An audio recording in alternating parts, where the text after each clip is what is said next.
वैजयंतीम च माला, और अपने गले में जो है वो वैजयंती की जो है वो माला धारण करते हैं। रंध्रान वेणु, अपने अधरों के ऊपर जो है वो वेणु को बजाते रहते हैं, उस बांसुरी को जो है वो बजाते रहते हैं।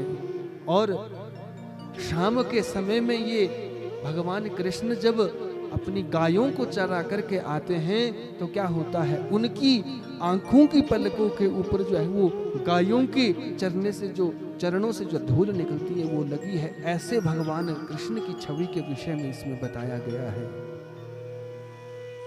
और ये जंगल में जब इस श्लोक को गुनगुना रहे थे तो आज इस श्लोक को जो है वो बैठे साधना में बैठे उस सुखदेव ने जो है वो श्रवण कर लिया है। जब सुखदेव जी महाराज ने श्रवण किया तो आज हैरान हो गए सुखदेव जी महाराज की ये कौन ऐसे पात्र शिष्य हैं जो इन श्लोकों का गुणगान कर रहे हैं, और कैसे इनके पास ये इतने सुंदर श्लोक पहुंचे, और कौन सा ऐसा देवता है जिसके बारे में ये गुणगान कर रहे हैं। परंतु सुखदेव जी महाराज ने सोचा कि देखो, किसी की शक्ल सूरत जो है वो सुंदर हो सकती है परंतु मन तो उसका मैला हो सकता है। ये बात अलग है कि वो बाहर से भी काला हो और अंदर से भी काला हो। बोलो सच्चिदानंद भगवान की जय हो। तो सुखदेव जी महाराज ने जो है बाहर जाना बंद कर दिया कि देखो, ये जिस भी देवता की स्तुति कर रहे हो ये देखने में तो बड़े सुंदर है, इनकी छवि तो बड़ी सुंदर है, परंतु ना जाने इनका स्वभाव कैसा होगा। परंतु जब तक ये विचार कर ही रहे थे तब तक जो है वो दूसरा श्लोक जो है यहाँ पर उन शिष्यों ने जो है वो गुणगान कर दिया है। और इस श्लोक में भगवान के स्वभाव के बारे में जो है वो कहा गया है कि भगवान का स्वभाव कैसा है।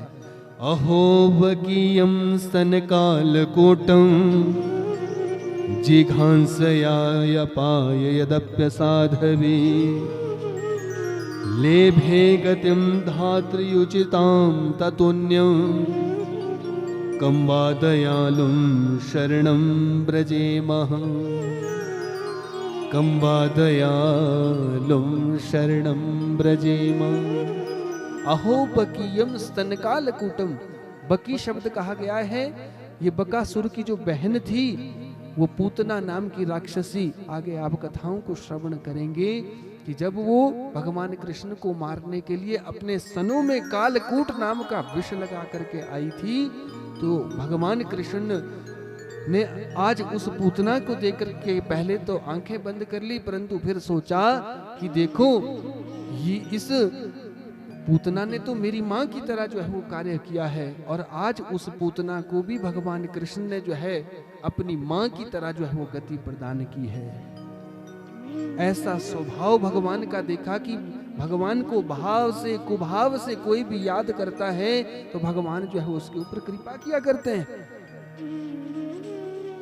जैसे ही सुखदेव ने ये श्लोक सुना तुरंत जो है वो कंदरा से बाहर आए और उन छोटे छोटे शिष्यों के पास जाकर के कहा कि अरे, तुम्हारे पास क्या कोई और श्लोक भी विद्यमान है?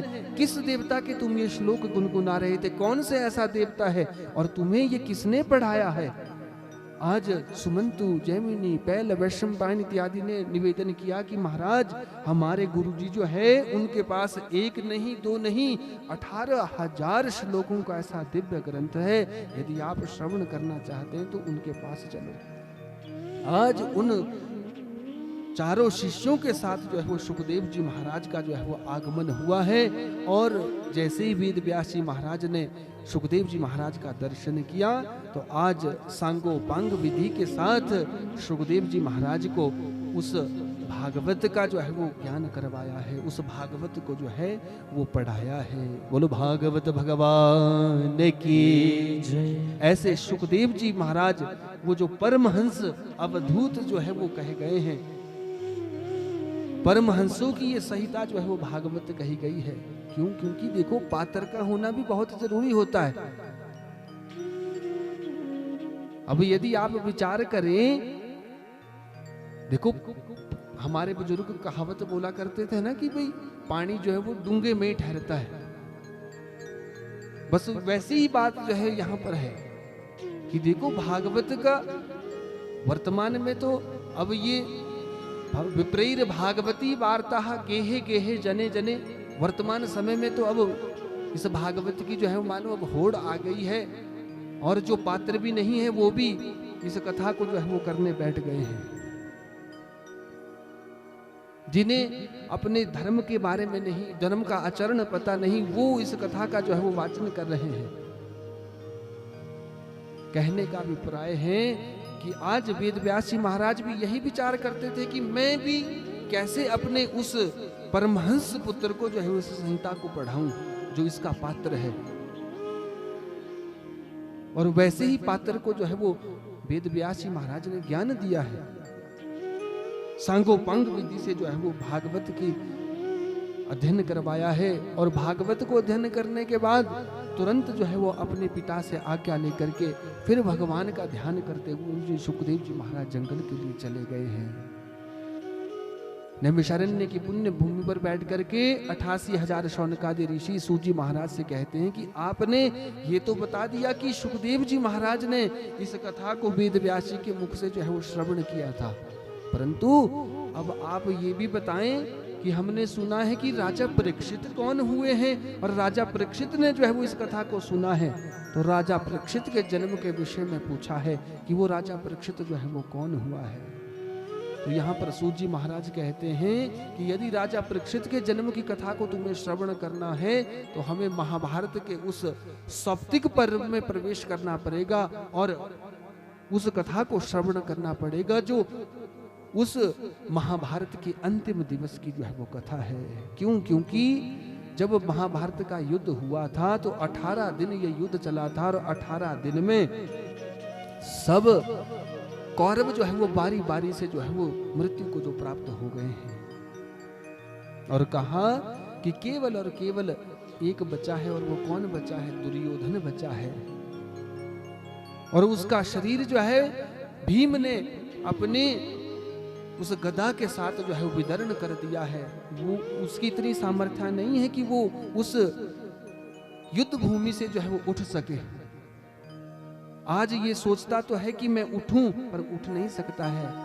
ये सोचता है कि मेरी मृत्यु हो, पर ये मृत्यु को भी प्राप्त नहीं हो सकता है। क्यों? क्योंकि इसे ये श्राप था कि तेरी मृत्यु उस समय होगी जब तुम्हें एक समय तो बहुत खुशी होगी, और दूसरी समय में जो है वो अनेक प्रकार का जो है दुख में जो प्रवृत्त होगा, उस समय तेरा देहावसान होगा। इस दुर्योधन को यह श्राप लगा था। आज मृत व्यक्ति की तरह जो है वो उस युद्ध भूमि के ऊपर पड़ा है। और आज द्रोणाचार्य जी का पुत्र जो है, द्रोणाचार्य जी महाराज का पुत्र जो है वो कौन पहुंचता है? अश्वत्थामा वहां पर पहुंचता है, प्रणाम किया है। प्रणाम जैसे ही दुर्योधन ने किया है, क्यों? क्योंकि गुरुपुत्र थे, प्रणाम किया।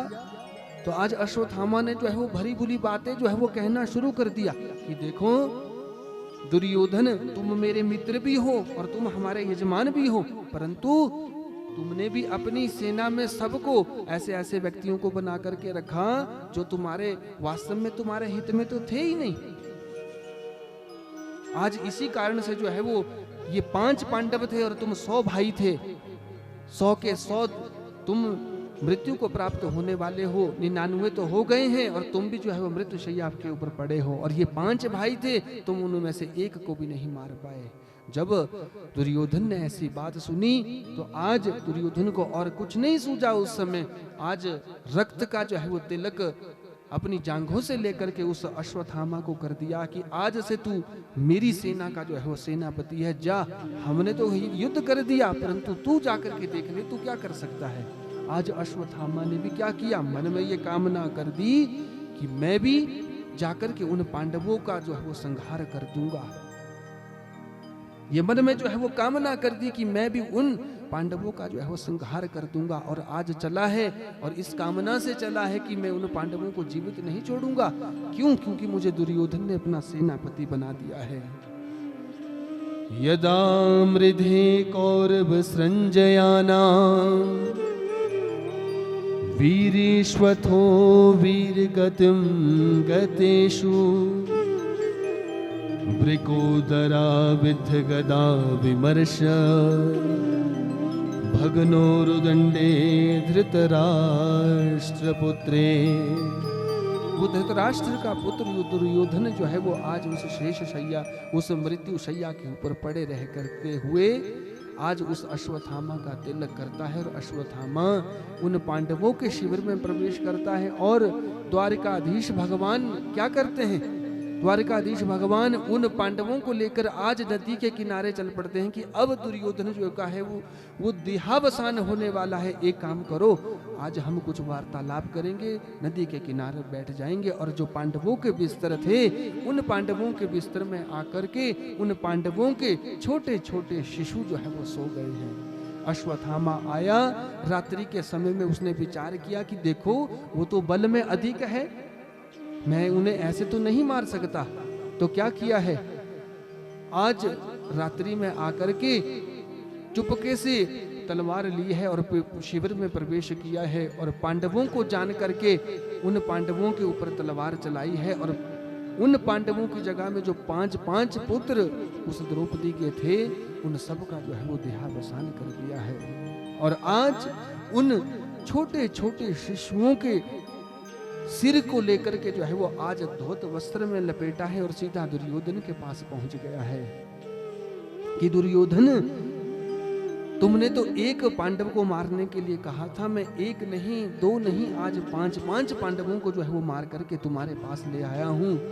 और जैसे ही उन धड़ों को फेंका है, आज उस दुर्योधन के सामने, उस सिरों को फेंका है उस दुर्योधन के सामने, हैरान हो गया वो दुर्योधन कि अरे ये क्या आश्चर्य हो गया है।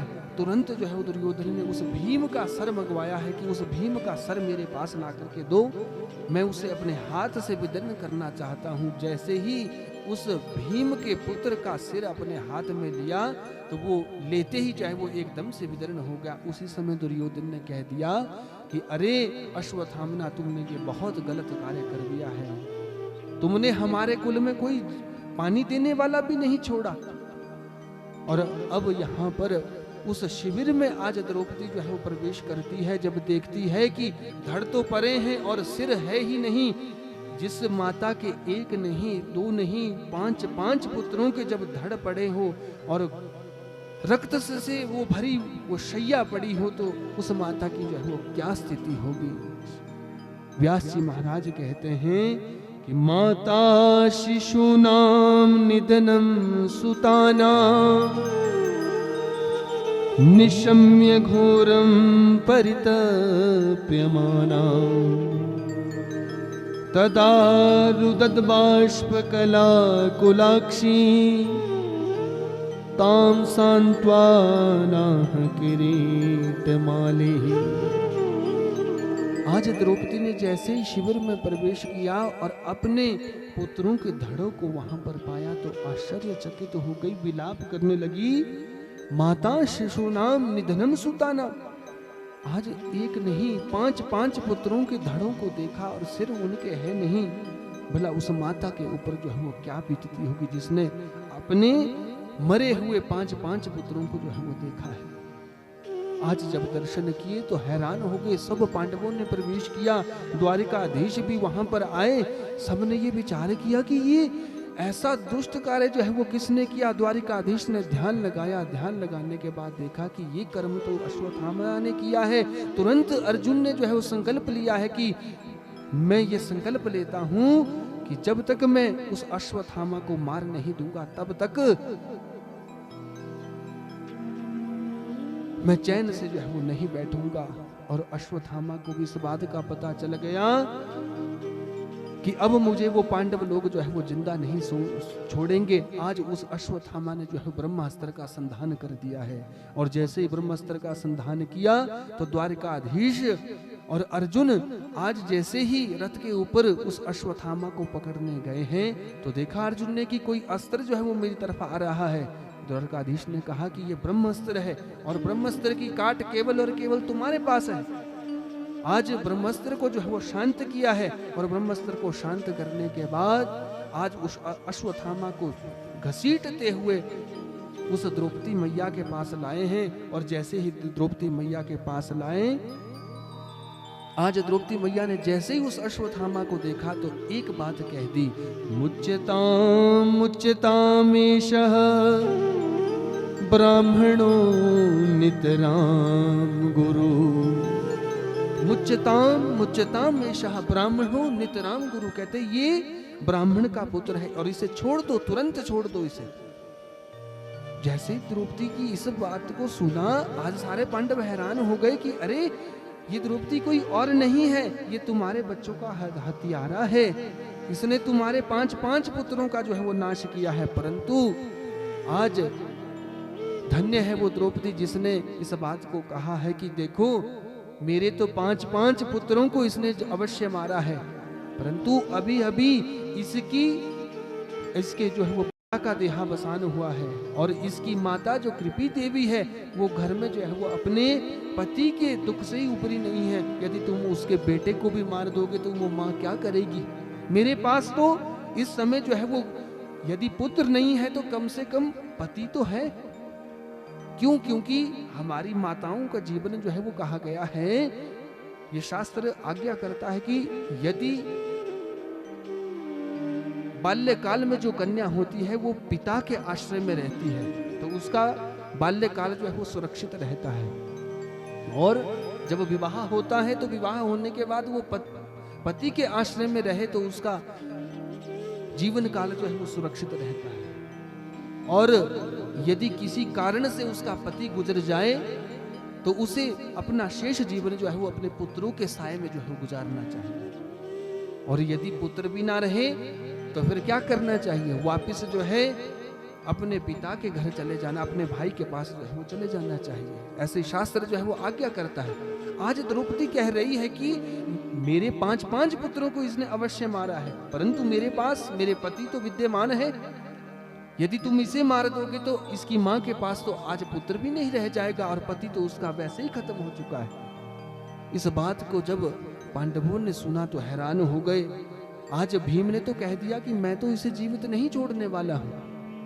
युधिष्ठिर भी देख रहा है, युधिष्ठिर भी देख रहे हैं कि अरे अब ये तो धर्म संकट की जो है वो स्थिति आ गई है। द्वारिकाधीश की तरफ को देखा है कि आप ही कुछ निराकरण करें। द्वारिकाधीश ने भी जो है वो कह दिया है कि देखो आतताई को जो है वो छोड़ना चाहिए, नहीं छोड़ना चाहिए, आतताई को नहीं छोड़ना चाहिए। इसने तुम्हारे सोए हुए पुत्रों को जो है वो मारा है, और सोए हुए को यदि कोई जगाता भी है तो उसका भी पाप लगता है।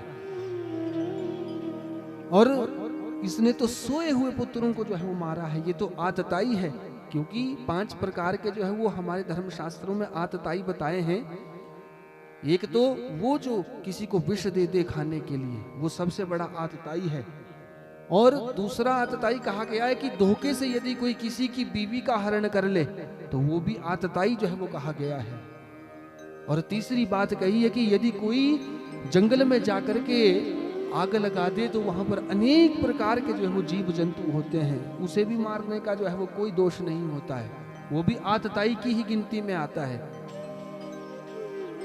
और धन लूटने वाला, चोरी करने वाला जो है वो भी आतताई की ही गिनती में आता है। ये 5 प्रकार के आतताई बताए हैं और बताया कि इसने छोटे छोटे पुत्रों को मारा है, इसलिए इसे छोड़ना ठीक नहीं है। आज अर्जुन को इशारे इशारे में कह दिया कि देखो गीता का ज्ञान करो, मैंने तुम्हें गीता को पढ़ाया है। आतताई को मारना नहीं चाहिए और ब्राह्मण पुत्र है, ब्राह्मणों को भी मारना नहीं चाहिए। आतताई है, इसे छोड़ना मत। आज अर्जुन जो है वो आश्चर्यचकित हो गए कि अब करे तो क्या करे। सबने विचार किया कि इस अश्वत्थामा के माथे से जो है वो मणि निकाल दी जाए। उसके माथे में एक मणि लगी थी, उस मणि को जो है वो निकाल दिया है। मणि को निकाला और उसका सिर जो है वो मंडवा दिया, उसका शिखा सूत्र जो है वो काट दिया। और जब ब्राह्मण का स्वाभिमान खत्म कर दिया तो मानो उसकी मृत्यु हो गई। और आज उस अश्वत्थामा को जो है वो देश से निकाला दे दिया गया है। अश्वत्थामा आज अपना मुंह को काला करके उस पांडवों के उस हस्तिनापुर से जो है वो चला गया है। अब जब अश्वत्थामा ने अपनी ये स्थिति देखी तो उसे फिर क्रोध आया कि पांडवों ने मेरा ऐसा हाल किया है, मैं इनके वंश में जो है वो कोई पानी देने वाला भी नहीं छोड़ूंगा। इसी कामना से आज क्या किया, इस अश्वत्थामा ने आज फिर से जो है ब्रह्मास्त्र का प्रयोग किया है। और किसके ऊपर किया है? अर्जुन का पुत्र था अभिमन्यु। अब अभिमन्यु की पत्नी थी उत्तरा, और उत्तरा के गर्भ में केवल और केवल पांडव का जो है वो एकमात्र चिराग जो है वो पल रहा था। आज उत्तरा के गर्भ के ऊपर इस अश्वत्थामा ने जो है वो प्रहार कर दिया है, और जैसे ही प्रहार किया तो उस उत्तरा का गर्भ जो है वो जलने लगा है। मानो उस उत्तरा के गर्भ में जो है वो जलन होने लगी है। जब जलन होने लगी तो आज उत्तरा ने सोचा कि अरे ये कैसा कष्ट मेरे ऊपर आ गया है। आज उत्तरा ने क्या किया है, बड़ी सुंदर शिक्षा हमें इस कथा से मिलती है। आज उत्तरा ने ना तो आज अपने सास के पास गई है, ना ससुर के पास गई है। क्यों? क्योंकि अभिमन्यु की तो मृत्यु हो गई थी। परंतु आज क्या किया है, सीधी जो है वो आकर के भगवान के चरणों में गई है, द्वारिकाधीश के चरणों में प्रणाम किया है और कहा कि महाराज मेरी रक्षा करे। ऐसी कोई तीखी चीज कोई मेरी तरफ आ रही है, मानो वो मेरे प्राणों को ही हर लेगी, और मुझे तो ऐसा लग रहा है कि मेरे गर्भ को जो है वो कोई नुकसान ना पहुंच जाए। आप मेरी रक्षा करें। पाहि पाहि महायोगिन देव देव जगतपते नान्यं त्वद्भयं पश्ये यत्र मृत्यु परस्परम्। पाहि पाहि महायोगिन कि हे योगियों के ईश, हे योगिन, ये योगेश्वर भगवान, हे द्वारकाधीश, आप मेरी रक्षा करें। आप देव देव जगतपते, आप जो है वो जगत के पिता हैं, आप मेरे ऊपर अपनी कृपा करें। नान्यम त्वद्भयं पश्ये यत्र मृत्यु परस्परम। ऐसा लग रहा है कि मृत्यु रूपी कष्ट कोई मेरी तरफ जो है वो आ रहा है, और उससे केवल और केवल आप ही मुझे बचा सकते हैं। भगवान द्वारिकाधीश ने ध्यान लगाया तो देखा कि आज अश्वत्थामा ने ऐसा गलत कार्य किया है, तो आज भगवान द्वारिकाधीश ने उस उत्तरा के ऊपर इतना अपना स्नेह बरसाया है। और कैसे बरसाया स्नेह, देखो कितनी सुंदर कथा है ये भागवत की, कि हम सब गृहस्थ के मनुष्य हैं। हम भी क्या करते हैं, जब हमारे ऊपर कष्ट आते हैं तो हम भी भागते हैं। हम भी संसार के लोगों के पास के जाते हैं कि महाराज आप हमारा कष्ट दूर कर दो। कोई अपने पिता के पास भागता है, कोई अपने चाचा के पास भागता है, कोई अपने सगे संबंधियों के पास भागता है। परंतु इस उत्तरा ने ऐसा कार्य नहीं किया, केवल और केवल जाकर के परमात्मा के पास जाकर के जो है वो अपनी दुहाई लगाई है कि मेरी आप रक्षा करें। कथा से ज्ञान करना, कथा ज्ञान देती है। संसार के लोग जो है वो कभी सुख नहीं दिया करते हैं, भला वो तो आपके दुख से जो है वो सुखी होते हैं। और यदि हम परमात्मा के पास जाकर के अपने दुख को भी लगाएंगे तो परमात्मा उस दुख से भी हमें चुटकी भर में जो है वो उबार लेते हैं। जैसे बड़े बड़े तिमिंगलों से जो है वो परमात्मा हमारी रक्षा किया करते हैं। आज उत्तरा की रक्षा के लिए भगवान ने अंगुष्ठ के मात्र जो है वो शरीर धारण किया है और उस उत्तरा के गर्भ में जो है वो प्रवेश किया है। और जैसे ही उत्तरा के गर्भ में परमात्मा ने प्रवेश किया तो उस उत्तरा के गर्भ में जो शिशु था उसने देखा कि अरे ये ऐसी कोई शक्ति मेरी तरफ जो है वो आ रही है जो मेरी रक्षा कर रही है। और एक तेज पुंज जो है वो गर्भ में बन गया है, जो मेरी तरफ जो पहले कोई बुरी शक्ति आ रही थी उससे प्रभाव से जो है मेरी रक्षा उसने कर दी है। कालांतर में इस उत्तरा के गर्भ से जो है वो परीक्षित का जन्म हुआ है। बोलो परीक्षित महाराज की। इसका नाम परीक्षित क्यों पड़ा? परितः इक्षणम करोति इति परीक्षित। जैसे ही ये बच्चा पैदा हुआ, इसने क्या किया? पैदा होते ही, और बच्चे तो रोते हैं, परंतु इसने रोने की बजाय अपनी आंखों को बड़ी बड़ी किया और इधर उधर जो है वो देखने लगा। और क्या देखने लगा कि जिस शक्ति को मैंने अपने गर्भ में देखा था वो तो बाहर नजर ही नहीं आ रही है। बोला वो शक्ति कहाँ चली गई? ये मन में विचार कर रहे थे तो सब लोगों ने देखा, ऋषि मुनियों ने देखा कि अरे ये तो कोई विचित्र बालक जो है वो पैदा हो गया है। इधर उधर देखने के कारण जो है वो मानो ऋषि कह रहे हैं कि ये तो सबका निरीक्षण कर रहा है कि तुम हो कौन कौन, इसलिए परितः क्षणम करोति इति परीक्षित, इसलिए उसका नाम परीक्षित पड़ गया है। बोलो परीक्षित जी महाराज की। सूत जी महाराज कहते हैं कि अरे ऋषियों, जैसे ये परीक्षित जी महाराज का जन्म हुआ, तुमने पूछा था कि उस पांडव वंश में वो परीक्षित राजा का जन्म कैसे हुआ, तो ये राजा परीक्षित का जन्म हुआ। और आगे कथा आती है कि अब द्वारिकाधीश महाराज ने भी ये मन में कामना की कि देखो अब मैं भी यहां से जाना चाहता हूं, क्योंकि पांडवों का युद्ध जो है वो समाप्त हो गया था। अब द्वारिकाधीश ने भी जाने की कामना की है, परंतु यहां पर कुंती मैया जो है वो आज आगे आ गई है और कह दिया कि प्रभु आप हमारे ऊपर कृपा रखते हैं, आप हमारी प्रणाम स्वीकार करें। 26 श्लोकों में जो है वो कुंती मैया ने द्वारिकाधीश भगवान की जो है वो स्तुति कही है और कहा कि हे प्रभु आप हमें छोड़ करके मत जाइए। क्यों? क्योंकि अब तो युधिष्ठिर को राज्य का राज्यभार मिल गया था, पांडवों को अपना राज्य मिल गया था। आज कुंती मैया कहती है कि जब जब हमारे ऊपर दुख थे तब तब आपने हमारे ऊपर कृपा करी, और जब सुख की घड़ियां आई तो आज आप यहां से जाने लग गए हैं।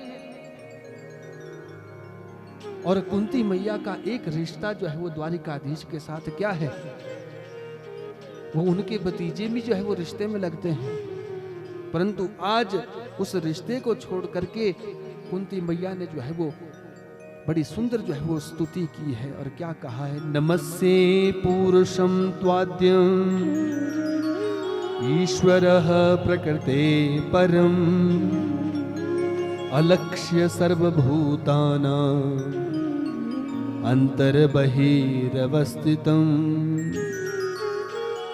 नमस्ते पुरुषम त्वाद्यम ईश्वरम प्रकृते परे, कि हे द्वारिकाधीश आप कोई साधारण नहीं हो, और मैं तो ये सोचती थी कि आप हमारे भतीजे हो, परंतु आप कोई साधारण व्यक्ति नहीं हो, आप तो इस प्रकृति से परे जो है वो परमेश्वर हो।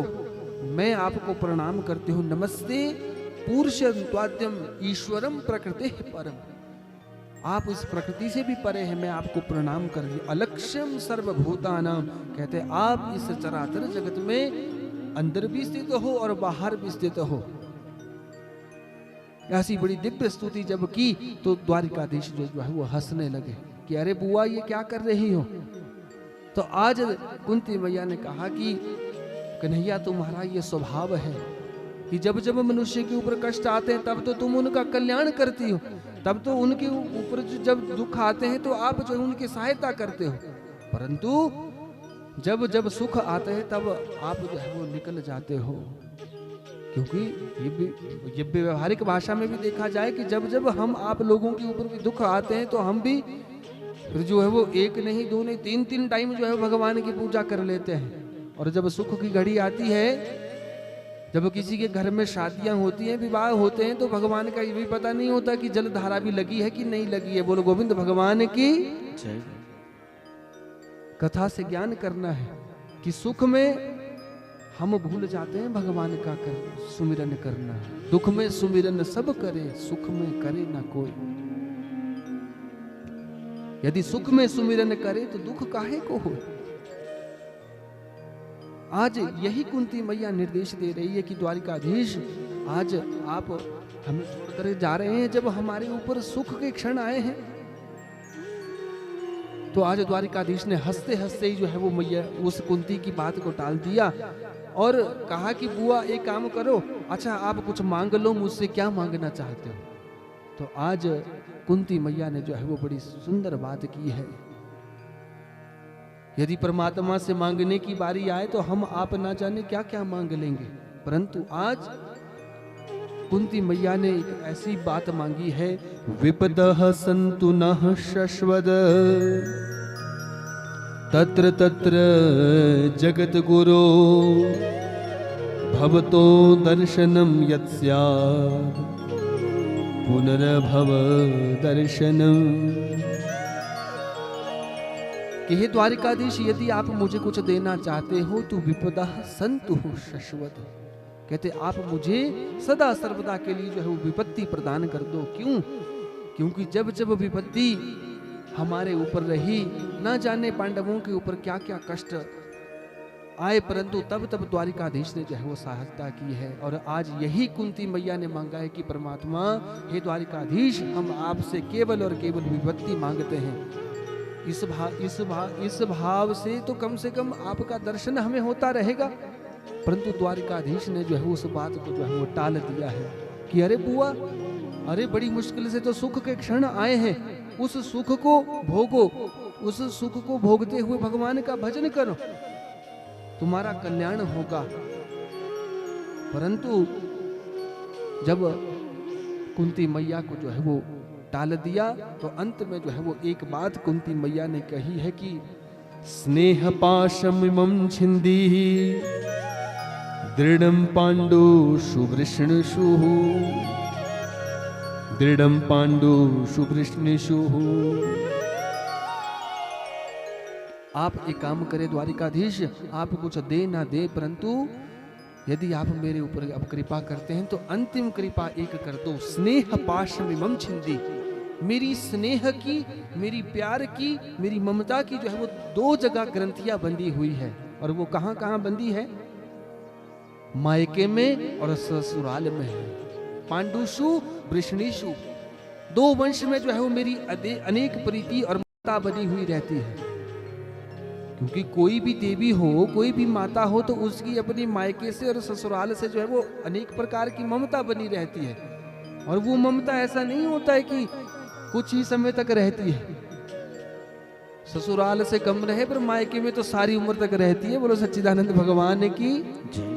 आज यही कामना जो है वो कुंती मैया ने अंतिम में की है कि स्नेह पाशमिमं छिन्दी, कहते मेरी उस स्नेह की, उस ममता की ग्रंथि को जो है वो आप विमोक कर दे, जो मेरी पांडव वंश में और वृष्णि वंश में जो है वो लगी है। क्योंकि यदि मेरा ध्यान अंतिम समय में भी इन पांडवों के प्रति लगा रहेगा तो मैं तो अपने प्राणों को भी अच्छे से त्याग नहीं पाऊंगी। इसी कामना से जो है वो कुंती मैया ने आज भगवान को प्रणाम किया है और भगवान ने उनके मनोरथों को पूर्ण करने के लिए आशीर्वाद प्रदान किया है।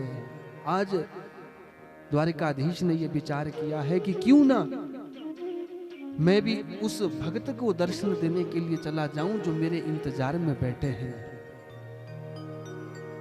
पांडवों का और कौरवों का जब युद्ध हुआ था तो उसमें एक मुख्य पात्र रखने वाले भीष्म जी महाराज, जिन्होंने युद्ध तो कौरवों की तरफ से किया, परंतु सदैव जो है वो द्वारिकाधीश के चरणों में जो है वो उनका ध्यान लगा रहता था। और अंतिम में मृत शैया के ऊपर ये पड़े हैं, बाणों की शैया के ऊपर पड़े हैं।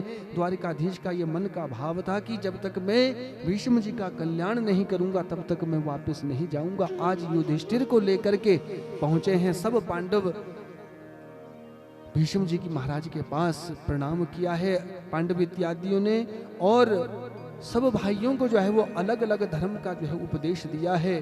भीष्म जी महाराज ने राज धर्म का, दान धर्म का, मोक्ष धर्म का जो है उपदेश दिया है। उसी समय यहाँ पर जल की कामना की है तो वारुणी अस्त्र का जो है प्रयोग किया है अर्जुन ने। जल से तृप्ति उन भीष्म जी महाराज की हुई है और बाणों की शैया में लेटे थे तो सिर्फ लटका हुआ था। तो उसी समय अर्जुन ने 2 बाणों का जो है वो तकिया बना करके उन भीष्म जी महाराज को दे दिया है। और आज भीष्म जी महाराज कह रहे हैं कि अरे पांडवों, तुम तो आ गए मेरे पास, परंतु वो तुम्हारी सहायता करने वाला छलिया नहीं आया। तो आज जैसे ही भगवान द्वारिकाधीश की जो है वो इच्छा दर्शन की भीष्म जी महाराज ने की है तो तुरंत जो है वो द्वारिकाधीश सामने आ गए हैं। और जैसे ही भीष्म जी महाराज ने उन द्वारिकाधीश का दर्शन किया तो आज दर्शन से कृतार्थ हो गए। अनेक प्रकार का वार्तालाप यहाँ पर भगवान द्वारिकाधीश का और भीष्म जी महाराज का हुआ है। और अंत में एक ही बात इधर भीष्म जी महाराज ने की है कि महाराज, मैं मैं कुछ आपको जो है वो सौंपना चाहता हूं। और क्या सौंपना चाहता हूं? मेरी मति रूपी जो है वो पुत्री है, मेरी बुद्धि रूपी पुत्री है, और मैं आपको जो है वो देना चाहता हूं। और 11 श्लोकों में जो है वो भगवान की, द्वारिकाधीश की जो है वो स्तुति की है। इति मध्य रूप कल्पिता तृष्णा भगवत सात्वती पुंग वे विभुवनी। बड़ी सुंदर जो है वो स्तुति की है। स्वसुख मुपगते क्वचित भी हर तुम प्रकृति मुपेश यत यत भव प्रभाव। कहते मैं अपनी उस वितृष्णा रूपी पुत्री का जो है वो आपको दान करना चाहता हूं। और मेरी पुत्री में एक विशेषता है कि वो वितृष्णा है, उसमें वी नाम का उपसर्ग लगा है कि वो तृष्णा से रहित है। जो संसार की बेटियां होती है वो तो किसी ना किसी तृष्णा को लेकर के जो है वो बनी रहती है, परंतु मेरी पुत्री में जो है वो कोई तृष्णा नहीं है। तो सबने सोचा कि महाराज आप उस तृष्णा रूपी पुत्री का दान करना चाहते हैं, तो द्वारिकाधीश से सबने आग्रह किया कि इन्हें स्वीकार करो और इनकी मृत्यु को जो है वो सुलभ बनाओ।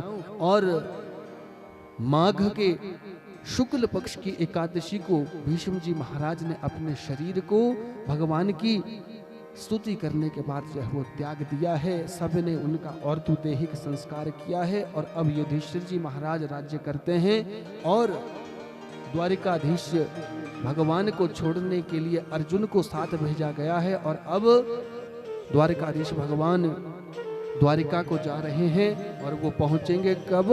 कल 1 बजे तक। बोलो गोविंद भगवान की जय। और फिर उसके बाद हम आगे की कथा को श्रवण करेंगे। आज की कथा में को यहीं विराम। जितनी भी सामग्री मूर्तियां कथा श्रवण करने के लिए पधारी है, मैं परमात्मा से प्रार्थना करूंगा कि सबके हृदय में भगवान की भक्ति उत्तरोत्तर बढ़ती रहे। और जिस कामना से यजमान परिवार इस कथा को करवा रहा है, परमात्मा उनकी कामना को पूर्ण करे। कल की कथा का समय 1 बजे रहेगा। इसी के साथ अपनी वाणी को विराम देंगे, एक भगवान की धुन लगाएंगे और फिर आरती में प्रवेश करेंगे। बोलो गोविंद भगवान की, सच्चिदानंद भगवान की। भगवान का एक नाम है मुकुंद, नाम है भगवान का एक। हमने कल भी कीर्तन गाया था। मुकुंद नाम भगवान का इसलिए है क्योंकि भगवान मोक्ष को प्रदान करते हैं। और अन्य नाम तो आप सब जानते ही है। आइए उस परमात्मा के भजन में सम्मिलित होंगे और फिर आरती में प्रवेश करेंगे। मुकुंद माधव गोविंद बोल, मुकुंद माधव गोविंद बोल, केशव माधव हरि हरि बोल, केशव माधव हरि हरि बोल। मुकुंद माधव गोविंद बोल, मुकुंद माधव गोविंद बोल, केशव माधव हरि हरि बोल, केशव माधव हरि हरि बोल।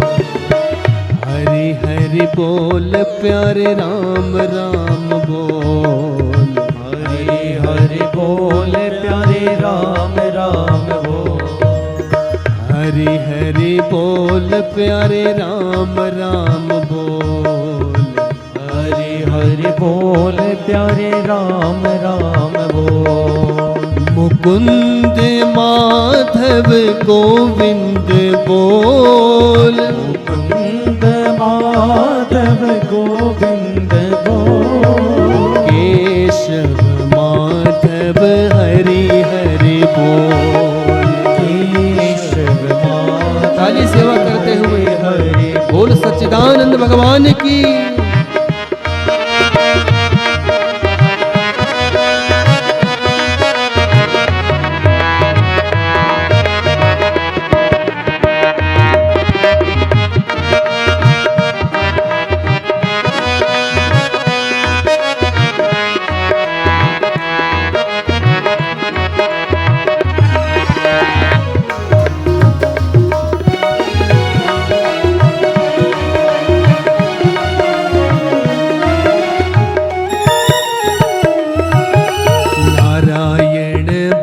बोल प्यारे नारायण बोल, नारायण बोल प्यारे नारायण बोल, नारायण बोल प्यारे नारायण बोल, नारायण बोल प्यारे नारायण बोल, मुकुंद माधव गोविंद बोल, मुकुंद माधव गोविंद बोल, केशव माधव हरि हरि बोल। केशव माधव हरि हरि जय हो।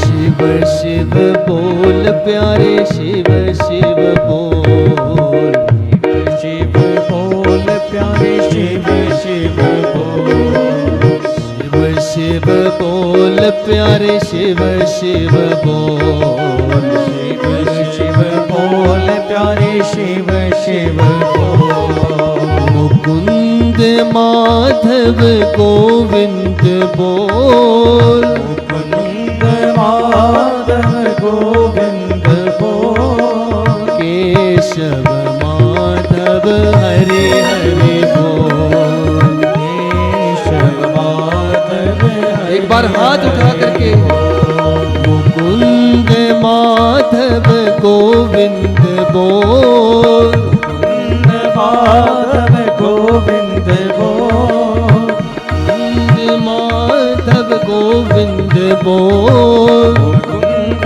माधव गोविंद बोल, केशव माधव हरि हरि बोल, केशव माधव हरि हरि बोल, हरि हरि बोल, हरि हरि बोल, नारायण बोल, नारायण बोल, राम राम बोल, राम राम बोल, राम राम बोल, नारायण बोल, शिव शिव बोल, शिव शिव बोल। बोलो सच्चिदानंद भगवान की जय हो, भागवत भगवान की